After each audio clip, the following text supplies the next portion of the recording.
Memang saya juga orang pemerintah. Saya ring satunya istana sebenarnya. Ini buktinya saya punya begini. Viral pria koboi ngaku ring satu istana, pamer bawa pistol di lahan sengketa. Tengah ramai detik-detik momen saat seorang pria terpantau memamerkan diduga senjata api saat berada di sebuah lahan yang menjadi sengketa.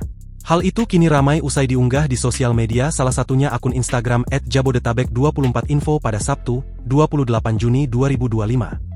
Pria berbadan tegap yang terekam kamera warga tengah memamerkan senjata api di lokasi bekas rumah pemotongan hewan di Rangkapan Jaya Lama Depok. Pria tersebut juga mengaku sebagai bagian dari pemerintah, bahkan menyebut dirinya ring satu istana, tulis keterangan pada unggahan. Pada unggahan, nampak perekam video menyorot momen saat ia terlibat dialog panas dengan seorang pria berkaos biru di depannya. Disebutkan jika aksi ini terjadi di tengah memanasnya sengketa lahan antara pihak ahli waris dan pemerintah Kota Depok. Saat perdebatan tak kunjung usai, tiba-tiba pria tersebut mengaku jika ia merupakan orang pemerintah dan berasal dari ring satu istana.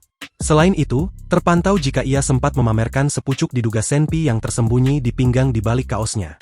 "Memang saya juga orang pemerintah, saya juga ring satu istana, ini buktinya," ucapnya sambil memperlihatkan senpi di pinggangnya.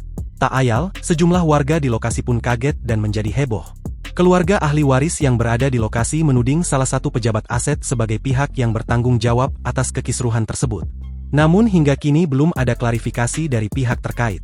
Hingga berita ini dimuat, belum diketahui update dari pemberitaan terkait video yang berdurasi 48 detik yang kini viral. Disebutkan jika peristiwa itu terjadi di bekas rumah pemotongan hewan Rangkapan Jaya Lama, Kecamatan Cinere, Kota Depok, Jawa Barat. Memang saya juga orang pemerintah. Saya ring satunya istana sebenarnya. Ini buktinya saya punya begini. Download Tribun X sekarang. Menghadirkan lokal menjadi Indonesia.